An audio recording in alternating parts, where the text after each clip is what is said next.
Et voilà, très chers téléspectateurs, les amoureux de l'évangile, bonjour et bienvenue, mesdames, mesdemoiselles et messieurs, partout. Votre programme d'édification, votre programme d'éclaircissement, très chers téléspectateurs. Bonne année, tous nos téléspectateurs ainsi que téléspectatrices de cette émission One Day. Te souhaitez la meilleure vie, partout à Lubumbashi, Kinshasa, Luanda, Mwanda, Congo central, sans oublier Brazzaville. En tout cas, bongo, merci Tobanda Kinabino depuis départ il y a année, toi Chemina Kinabino, et nous voici à la fin de l'année. Une année où Nzamba a beaucoup de choses, vous étiez édifiés, vous étiez éclaircis. Malgré tout, il y a eu des vents, il y a eu en fait la tempête, mais on a essayé un peu de surmonter cela avec Christ, car ce qui est très important, et merci à tous ceux-là qui continuent toujours à nous soutenir de loin, de près. En tout cas, merci pour la confiance et fidélité au Bozalaki Nango.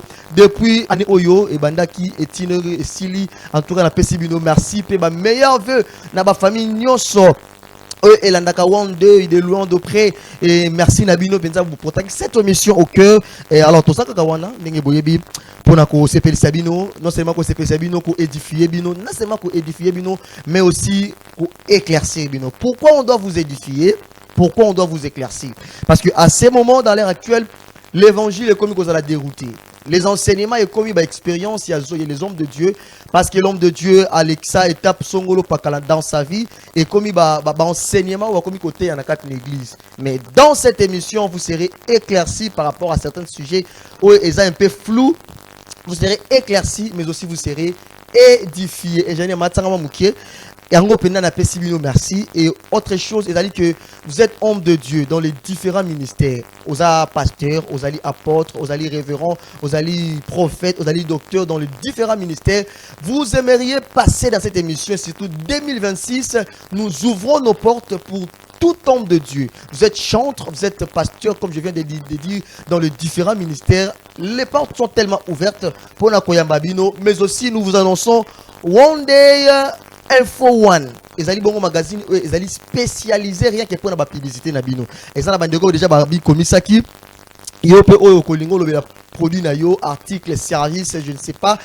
Oh kolingo le kisayango dans ces magazines, écrivez-nous toujours via les numéros affichés au bas de vos écrans, le plus 243 85 144 87 11. Alors suivez-nous jeudi 14h10 ainsi que samedi 16h10 sur cette très belle chaîne Yousra Télévision, la télé facile. Alors restez branchés, il y a à manger, il y a aussi à boire. Alors Lélo, on a essayé vraiment de faire la suite de ces sujets que nous avions commencé depuis décembre le début. Et donc aussi ça décembre toujours avec ces sujets pour vous édifier toujours, parce que l'unité 2026 tant aux côté yango ça va mauvais choix aux à la ignorance sur certaines choses. Voilà pourquoi on est obligé de vous éclairer. Alors cela est dit sur les mystères de la dot. Je pense bien que nous, lorsque nous avions débuté ces sujets, vous nous aviez appelé, vous nous aviez laissé des messages par rapport à votre participation dans ces sujets. Et voilà pourquoi on continue toujours à vous éclairer sur ces sujets, sur les mystères de la dot. Alors, Léo Nekaboyebi, je ne serai pas seul, à mon côté. Je suis accompagné avec l'homme de Dieu, le pasteur Josué Mayamba. Il est le pasteur titulaire de l'église Chambre Haute Tabernacle. Naïndepenza. Pour continuer, troisième phase, il y a sujet Mokola, ce qui est dit, les mystères de la dot. Alors, yo Kolanda Bisonanda, Kokolinga peut participer aux en partie au Kolinga ou ajouter na sujet auto développer Mokola. Alors, comme la biso, na numéro ils allaient afficher au bas de vos écrans, le plus 243, je rappelle, 85 144 87 11. Alors, il est ici présent. Le pasteur Josué Mayamba. L'homme de Dieu, bonjour et bienvenue. Bonjour, bonjour bien-aimé. Qui m'est allé? Ah, qui m'est allé. Bien habillé. Ah, ça l'a pas. Bonne année, Enzami. Bonne année déjà Bani. Bonne année, ma casse, c'est pas là. Les téléspectateurs déjà, là déjà. Mais ça, c'est bêtis, en tout cas. En tout cas, les téléspectateurs, nous stoppés sur mon beauté. Ah, Osana. Que Dieu le bénisse, c'est ma meilleure vie na bango. Vraiment, que Dieu bénisse beaucoup. Gloire à Dieu. Pour ça, vraiment que tant bazolanda biso moi ba réagir ça rapeko c'est ça basala ke c'est qui est important toyoki c'est que toyoki ce qui est bongo ba apprécier ce qui est bongo te ba combattre c'est ça. Alors les téléspectateurs, vous avez le devoir de participer. Écrivez-nous toujours via le numéro affiché au bas de vos écrans. Je rappelle que je suis avec l'homme de Dieu, le pasteur Josué Mayamba. Il est pasteur titulaire de l'église Chambre Haute Tabernacle. Troisième phase, il y a sur les mystères de la dot. Tout le monde a un dot, qui a un dot. Mais ça, c'est bombe mi caché au batebele baye bakate. Alors là, il y a introduction, il y a développement. Vous aviez eu à nous contacter par rapport à exposer à certains nombres de quelques hommes de Dieu balika qui awa. Pour la introduction et l'élo, on va pas vraiment conclure, mais on va essayer un peu d'entrer aussi en profondeur. Alors, aux la participation, faites-nous un message, votre participation, suggestion via le numéro affiché au bas de vos écrans. L'homme de Dieu, je me dis que c'est direct. Vraiment. Les mystères de la dot. Bana nzambe bakolanda biso toyoka kango. Oke ko bala basenga biloko o esengi mo famille mobali bopesa pour bozwa mwana. Mais ça na biloko msuto yebaka ngote. Eyuta wapi d'abord. Avec natika bino maloba bo éclairci bana nzambe si l'origine de la dot, que ce soit sur le plan bibliquement et historiquement. C'est quoi la dot et quelle est son origine?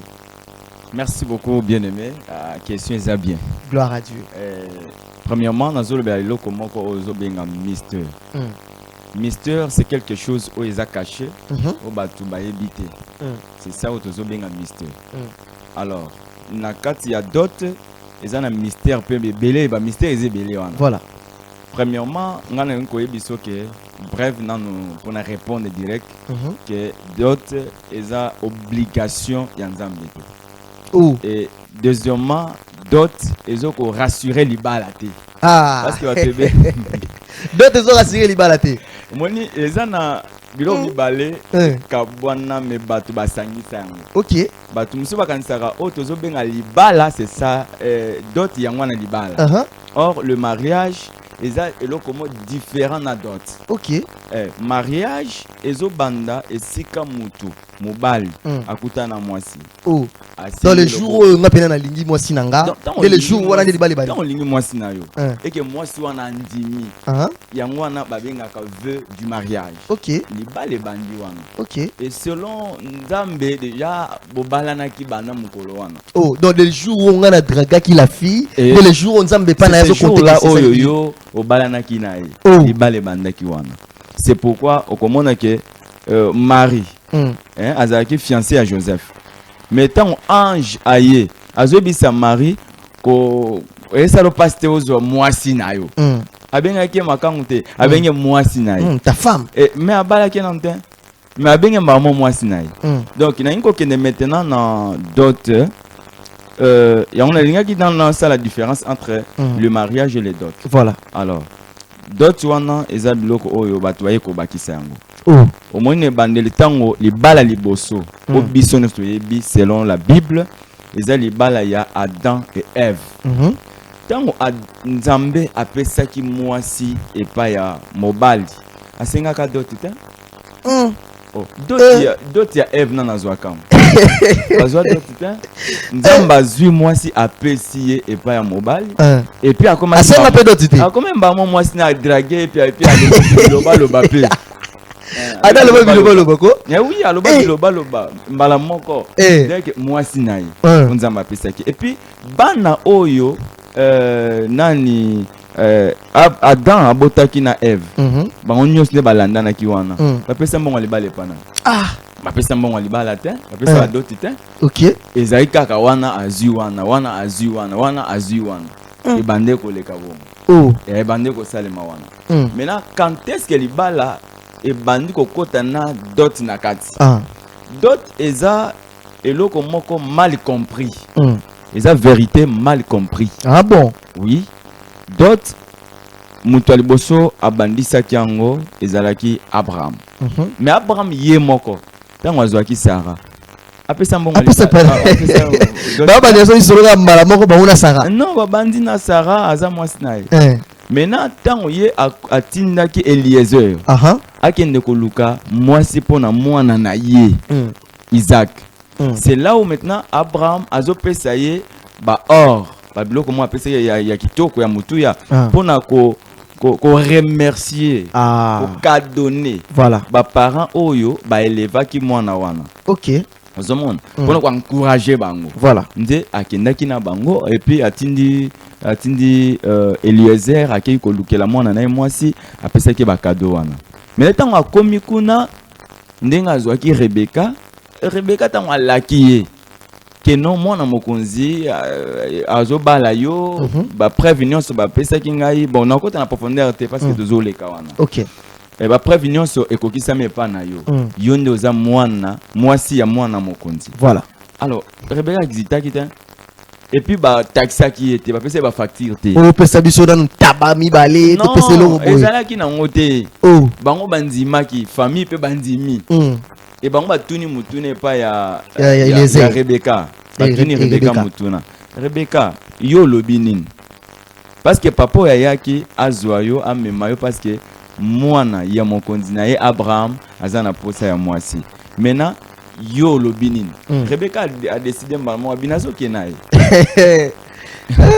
Libal et Salami Bamoko kenaye aza déjà d'accord Libal et Salami maintenant Eliezer azwaki moi ba don bon oyo Abraham apesaki ezaki facture te ezaki ba don apesiye akoko pesa apesi famille wana tango apesi bango ba biloko wana et puis azwaki mwasi azongi naye aye naye maintenant batu tango baye komona eloko oyo Abraham asalaki OK ya kopesa quelque chose ko encourager ko remercier famille wana et batu directement bakomi kozwa ngo mbala moko keno avant mwana akende libala akende na ndako libala foka kapesa babiloko komaki bongo nde batu akomaki mbala moko ko senga babiloko ko pesa babiloko baki ko pesa auparavant ezalaki pe ko senga te auparavant ezalaki baki kaka na ba symbole parce que libala ezalaki symbole oyo Abraham asalaki symbole ben on peut banya ko sala symbole bande ko sala pe symbole c'est comme ça que batu bande ko kende ko pesa symbole wana et tant bande ko sala ba symbole la symbole nde la suka lelo boye et yaki ko comme eloko moko ya comment nango normal ya normal côté do eloko moko sengi ba sala ngo kaka maintenant eloko eyeko kotisa makambo ya facture eyeko kotisa facture bien que to komina nukuna te to le kato kene na biso to kota direct ezalaki na mwana mobali moko mone Shisham ce qui totangi Genèse chapitre 13 et 34 verset 1 Shisham dit au père et aux frères de Dina que je trouve grâce à vos yeux et je donnerai ce que vous me direz. Exigez-moi une forte dot et beaucoup de présents et je donnerai ce que vous me direz. Mais accordez-moi pour femme la jeune fille.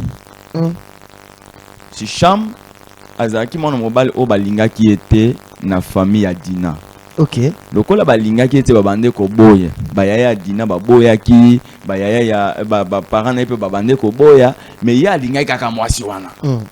Lokola tingama ki kaka mwasi ngo tingama ki mwasi ngo ya lobi peut-être bozo boya nga pona kozanga mbongo, pona kozanga bozwe loko ko pesa zate, mais bosenga nyonso boko senga nga ko pesa bino. Voilà. Maintenant Nathan wana yaki kokoma lokola libala mo forcé famille lingi nango yote yo zo insister libala ezeli kambu ya confiance OK ezeli kambu ya boyokani voilà famille wana lingi yo lingi mwasi lingi yo famille pe lingi bino c'est ça libala boyokani wana.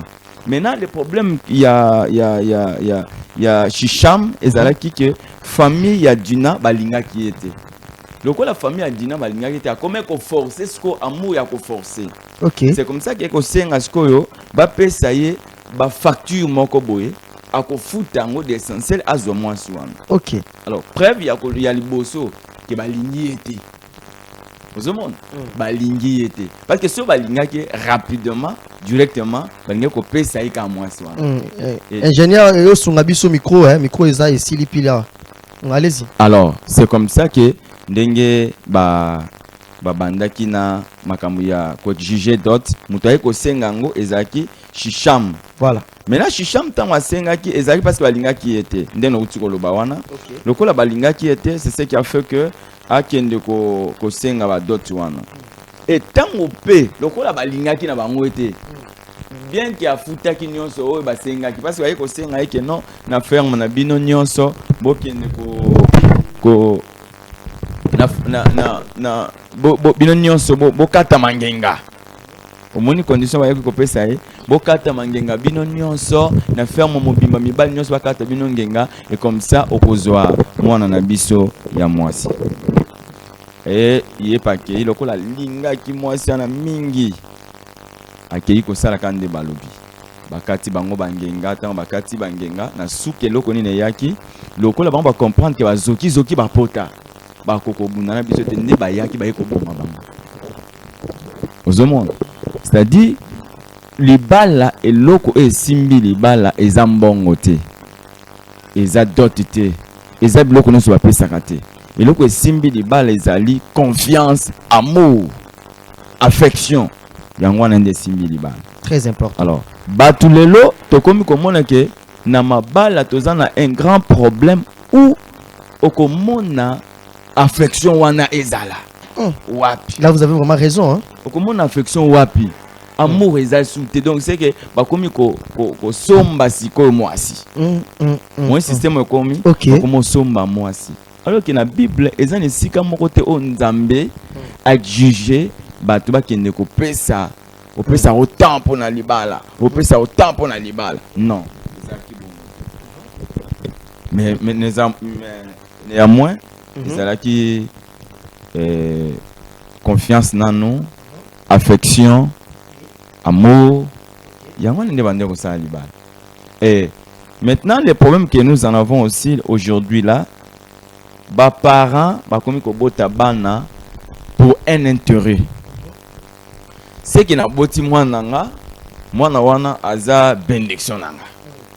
Si on a boti bananga ya basi moi misatu, moi 4, moi 5, les gens ont calculé 5 têtes. C'est que na tête on a cause autant, na tête on a cause autant, na tête on a cause autant. Et loko moko c'est très mauvais. C'est très mauvais. Et d'autres en soi, eze loko oyo eza euti nanzambe te. D'autres eze loko euti nanzambe te, d'autres eza coutume. OK. Et coutume nanzambe, eza bilo mibale opposé. Eh oui, nzamba azana coutume te, basangisa na coutume te. Nzambe azana coutume te, coutume pe eza nanzambe te. Eza nanzambe te. C'est-à-dire coutume yé muto abaye ko imposer babiloko moko boye pour na lien wana parce que ça ba lien et lien wana komona ke tata adinda na lien wana parce que tango balaki mama apesa babiloko wana lien wana bandi ko landa siko et bandi ko landa bandi ko continuer famille mobimbezo landa kaka. C'est que papa va passer là que l'hôtel, maman va passer là que l'hôtel, yaya va passer là que l'hôtel. C'est que yo pe faut passer et l'hôtel. Alors que loko wana eza coutume, eza ce qu'on est molili. Même biloko ni soit senga ka wana na badot wana. Eza biloko mo soko landeli bien comment que eza biloko mo molili. Eza biloko molili. Et réellement libal ezali tang mobile alingi mwasi na. Et o etikali wana eza biloko batu bande babakisi.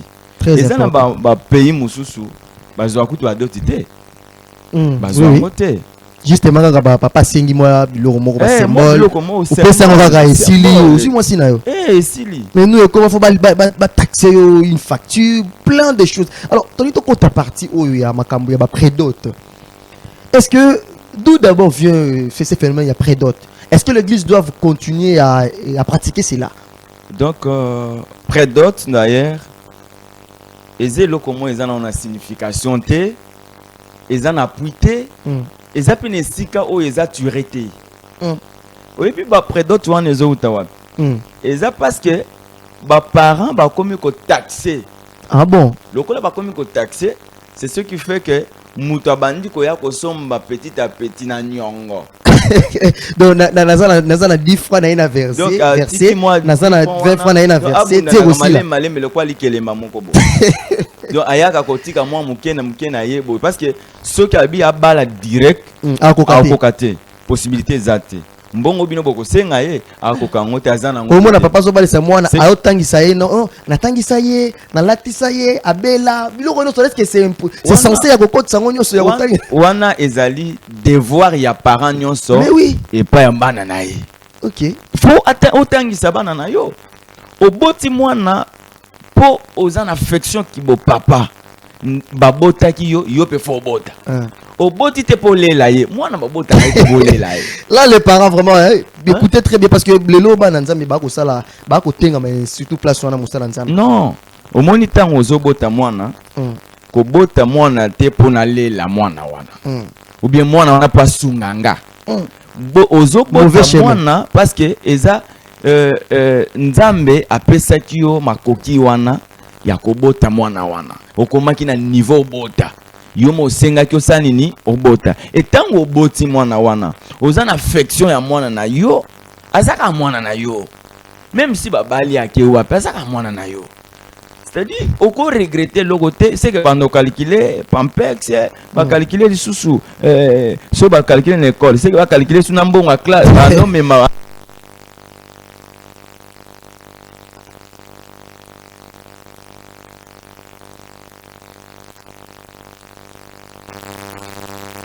ande kuna yote boyebani te alors que ce n'est pas bien mwana babota ka yete polela tozo bota mwana parce que nzamba pesa kingai mukumba wana tashi wana ya kobota na boti mwana en tant que mwana nga nazo bokola ye nazo kolisa ye nazo sala all parent esengela sala na mwana na ye mobali akoya azana eloko akoya kozongisela yo parenté parce que akokate eza malamu pete yo kende kosenga na mobali wana azongisela yo mbongo ya classe azongiselo mbongo ya boye azongiselo boye pona nini mwana zaka mwana na yo pona yo zoko exige azongiselo biloko nyonso dépense c'est katikali su mwana na yo te voilà non eza malamu te eloko esengeli ezali ya parent o yaza na bolingo ya bana na ye premièrement ya basi parce qu'il faut linga mwana na mwasi wana omoni ba biloko wana ya exigence makasi bato bakanisaka azoni yokola mwana mobali or azoni yokola pe mwana ya mwasi. OK, ezana basi bana basi ti oyoka ka ote akende komitika c'est suite aussi aux parents là basi mibali te moto bakenda komitika pa ya mwasi mwasi moto akende komitika pa mbali voilà puisque soki akomi na niveau ya libala mwasi akomaka peke fona zala na ndaku na nga c'est tout na bala c'est moi valeur na se sentir que nazala epa ya mobali na ngai. Alors, mobile peut azo se sentir nazala na mwasi na ngai. Voilà. Pendant que des fois azana ye biso ba coopéra. Vous savez, na teka maya mulangi des fois na sala ka cirage. Elinge lo batte que ceux qui naza pauvre na koki ko balate. Aucun jamais. Non. Même si tout le monde a les droits. Nanga wana naza pauvre, faut na bala. Siko yo zolinga ko balisa nga siko mwana na yo na ba taxi moko ya ba patron. Siko bala mwana ndengende. Ah, les parents chrétiens, revoyez un peu ces côtés, c'est très important. Alors que ce n'est pas bien. C'est que là soutenir mwana na yo akende nzela malamu. Luka et mwana mobile oya sourier. Omoni ke oyo akozo mwana nga en charge. Tango akei akonyokola ete akosaboter ete tango ko découvrir eloko wana. Et c'est fini, soutenez-les. Mais au moment lelo to sali constamment ko boy. Moboti déjà tant mwana né à moi ça zo memele mobali. A juger déjà mobali wana par rapport à présence né physique. So par exemple mobali wana na famille na bango bazo pesa pena l'air te na oyo eza ye abane ko s'attendre nango directement changer humeur. Zo te pas ko sa bango que non na ngili balo eza raté. Ça toutefois akene na angle oyo lobi kota la caractère ya mobali ko la ne la ba point oyo vraiment très crucial oyo ko sala que non apesa mwana na ye. Vous savez les choix. Hein? Moi si aza na makoki ya kosala choix na ye moko. Très bien. Mobali pe aza na temps a kosala choix na ye moko. Donc na choix wana eza papa muto aponele mwasi te. Mama pe muto aponele mobali te. Mutu mwasi ye moko. Mobali ye moko aponi mwasi ne mwasi baza na droit ya koboya to ya konzima. Biso ka lingi ye. Biso to tikali to soutenir bango ba kende liboso. Basa la foyer na bango et oetikali wana toyebisa bango que peut-être moi symbole voilà tozo nga siko place wana ya président bango ekoma nango déjà wana asali moi symbole selon makoki na ye mobali akopesa oyo azwi yango wana akopesa on donne ce qu'on a yo ozosenga mutu $3000 pendant y compris na babiloko objet babiloko basenga na biloko ebele wana na $3000 premièrement soki mwana mobali bakoma osenge bongo ayebaki na libala wana balingi ete oh mais oui so bakoma taxi bongo parce que ba taxi en chambre donc ba taxi ki 4 na bangenga oh biloko wana basengaki ezalaki biloko ezaki bazo piéger bamoni que non azala incapable ya kosala ngo peut-être ya kosala ngo de peur que to récupérer mwana biso c'est ça ba taxi wana makasi wana ezalaka refus poli oui soki oke kotuna libala bakomi kopesa ba facture makasi c'est-à-dire tika na yo aposo na lingi na mwana na mwasi na makasi place wana même amokuki ezanti na place wana mais ce que tala nanu yo moko lobini parce que bango fo baza mitema kofungwama voilà ba libérer mwana mwasi akende pai na yo que no biso officiellement tunzimi que mwana na biso abalani epa ya papa Eli mwana na biso to pesi epa na ye c'est que tunzimi voilà ah oui ayibi ete bandima so confiance wana faut ezala nanu po nanu eloko liboso eza confiance voilà mbongo te biloko pété ezali que faut poser na confiance wana ya frère Eli voilà c'est que balingiye alors accorder moi na bango ya mwasi ba pese chance ba taleli pe chance wana bon ce qui bino bok juger que ba mbongo ebele des fois ye azana ngote tant ye azana ngote qu'est-ce qu'il va faire posons la question yango komona siko mwana mobile ba komi ko tsaba zemi trop yango ko tu phénomène yango komi épidémie lokola mwasi na lingie mingi akolashe ete ndokola na bime pa na bango kaka bon to bunda na malembe libale bala makanango ndambu me yaka kana ndaku azuye pe atieno na ndaku mwasi pe azana décision ye bazana posa ke ne pa na eti voilà alembi ndaku na bango akataka fufuye moko ya ye alamba pena ya nini faute makasi o ezo sala ke lokwana ezali faute ya likambo oyo tozo benga la dot sikoyo to simba ki point après dot siko bana nzambe bakolanda biso na après-midi lelo oko conseiller bango ba continuer na prédot et puis ba boto bazao ba exige ka biloko wana bon nazolo boko yebisa bango nazolo ba pona bana na nzambe premièrement bana na nzambe loko bino fo esengeli boye ba izake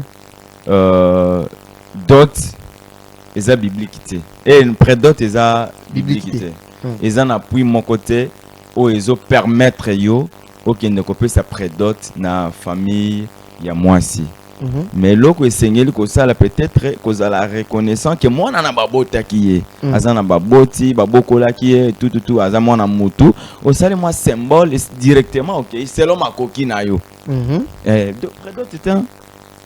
prédot ezana ngona donc ezana autre ba kanga lupango c'est ça mais kanga lupango ngo lupango yoko kanga eza lupango nini tout non c'est que lupango ngo ba welela kango to se ba peut-être et comme on va pas izagala ba rivalité na ba famille ba comment ko welela ngo c'est que le pango eza ko welela alors que soki yozo welela te OK kanga ponani o kanga ponani posons la question o kanga te bundana lokole koma makambo ya mbongo libala yo bundana kaka oyo ozwi kende ebisa bango onga na zwi yango na ekopesa opesa wana soki baboyi c'est que ba briser vena yo OK parce que yango yo ozwi lokola yango ozwi yango pe okopesa c'est ça OK makambo ya prédot na moni yango ni na bible te et na moni yango pete que non eza na apôtre moko akenda kopesa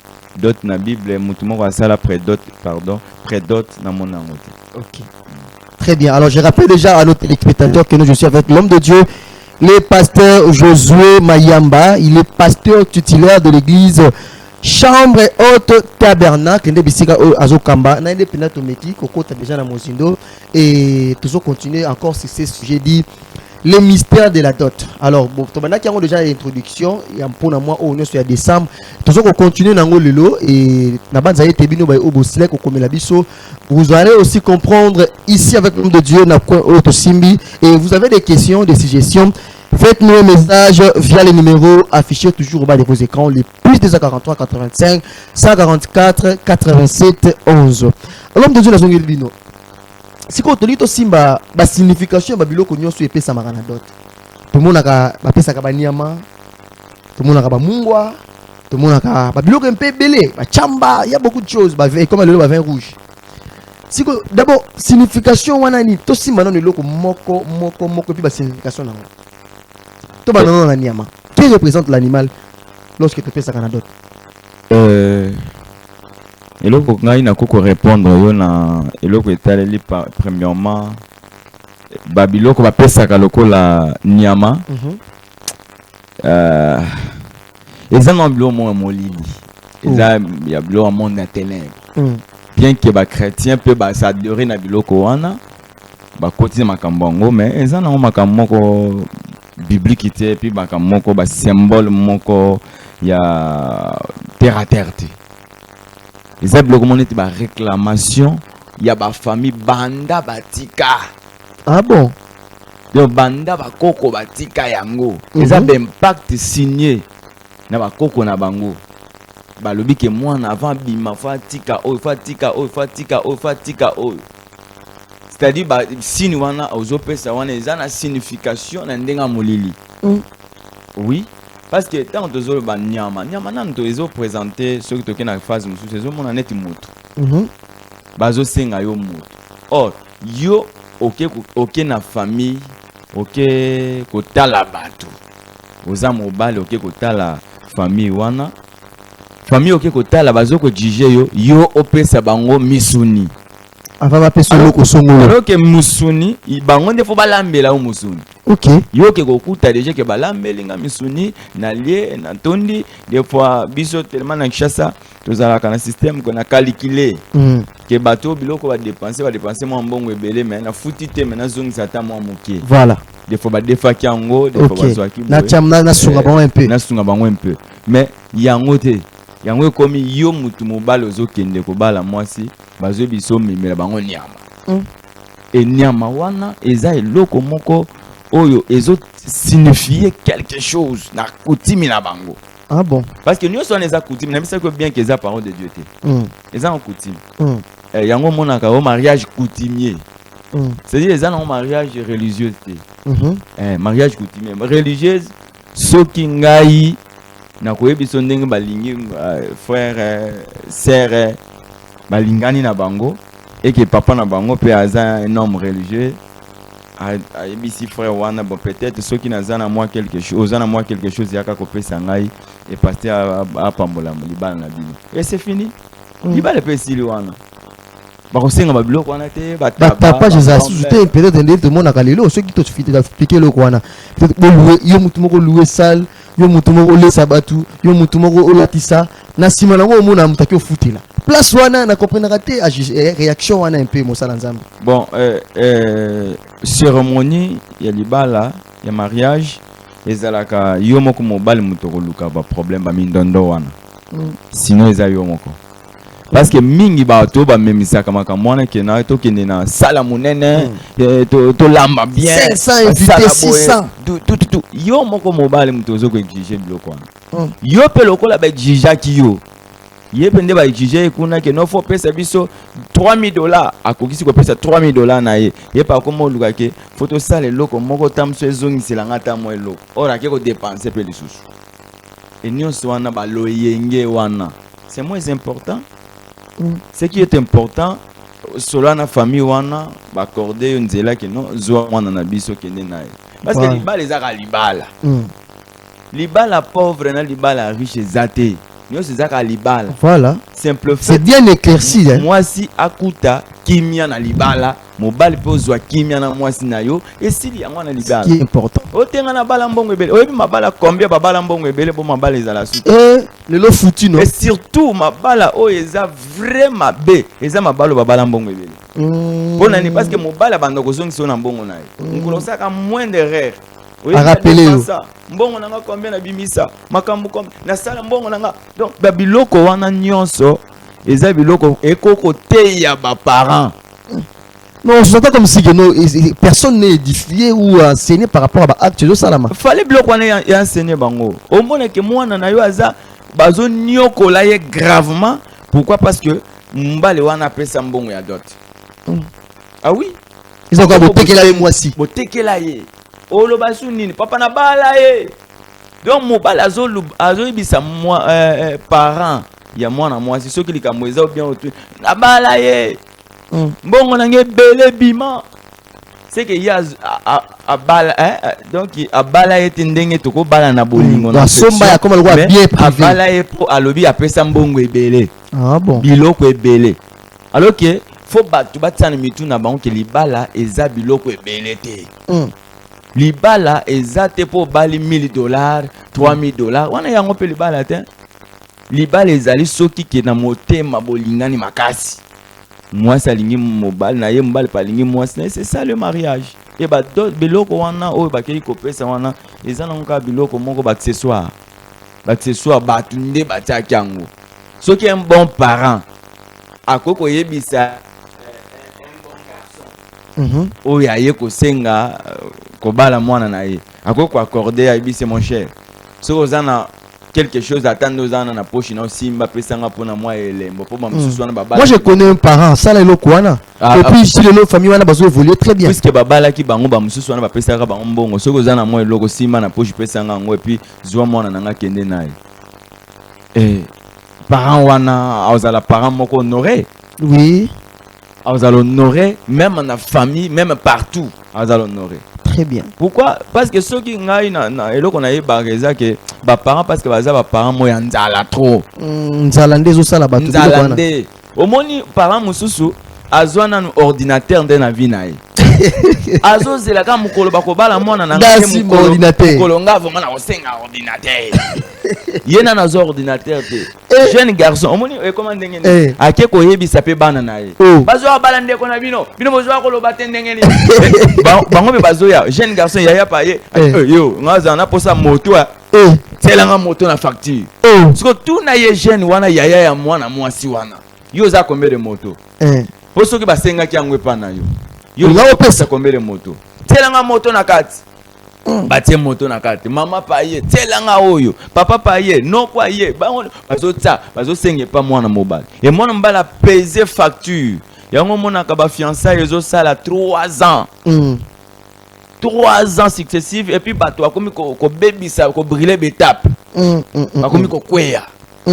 Mutu azaki na procédure malamu abala mwana na yo a honoré na moi $500 na ye ba telemisa ba député ba telemisa li soit $500 fallait mon ndenge ba famille tomboka mais ba ba voter wala tout récemment c'est que d'ailleurs 2024 ou 23 d'ailleurs pour nanga ba voter loi $500 te pourquoi? Parce que zana batu mususu azape na difficulté à kosimba $500 na posa bala et pour nangelo konga na ko sengeza nini parents nyonso abosana ke mwana na ya mwasi aza commerce très important message déjà bien reçu aux monde parents alongola na mutu na ye kende na zana 3 bana na zana $3,000 a quelqu'un déjà pris aloba ke non toyebi te koleka ndenge nini parce que eza lokola ozotalisa sikoyo nzambe opesi nzambe temps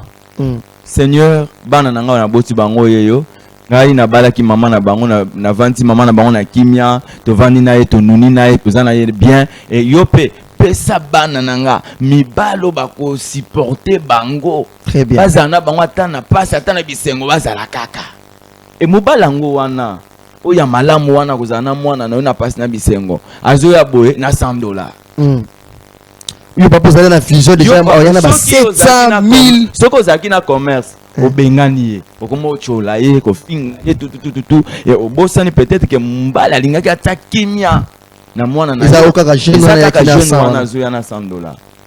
C'est-à-dire pour nanga ezate que $500 eza makoki oyo mobala za nango soki aza na makoki wana aye ko pesa parce que eza nango loate bato be ba ko defa aki ko defa mbongo kaka pa yo pesa na dot.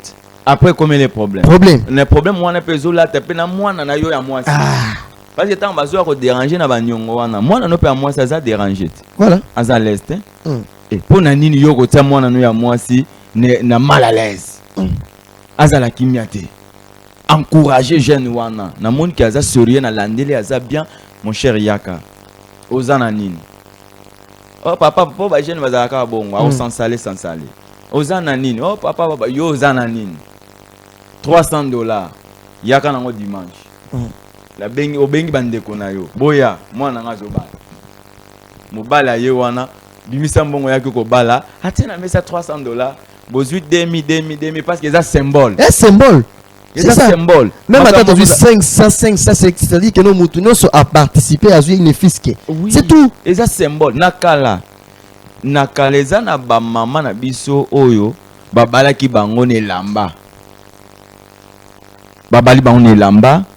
Misus babala bango na bamungwa peut-être téléphone loko mobo kaka pe apesi pe na famille wana pe bapesi mwasi pa bala ye mwasi na ye mais lelo awa ekomi tina bamboka elongwa nanu na Kishasa soki wapi na boy na ba ville ale e bando kita tina bamboka ba facture pone ni okopesa facture yo zo tekela nge loko te facture zo pesa ya nini alors quoi les amours symbole to boité parce que ceux qui ngana ko lo bakeno lokola nzamba ki jaki angote to longola mais to longola te parce que Abraham asala kiango na Bible pe belé bakende ko pesa wa na César na César na nzambe pesa na nzambe lokola eza bongo ba parents ba effacer na mutu que mwana na kobalisa ye na montant autant mwana nde amoni mobali na ye makoki aza nango yango akoya nango epa ya ba parents ya mwasi a présenter bazui esili ba pesi mwana keli ba. Très bien, je pense bien que non vous aviez déjà compris. C'est ici qu'on va mettre un point sur ce qui était préparé pour la Mokola Lelo. Alors un petit conseil na ba parents chrétiens. Jeunes filles aussi, jeunes garçons, en commençant par nos parents chrétiens. Oui, c'est bien. Moi, na boti esengi abala, tango à se sentir que non, ça déjà mature et à gérer l'ibala, à gérer foyer et surtout ceux qui vous préparent qui est bien. Et tant au moni moi na commune étape wana et que esengi abala. Faciliter les choses, c'est très important. Et mobile oh azoya moi ça zo mema et pas na bino moboti.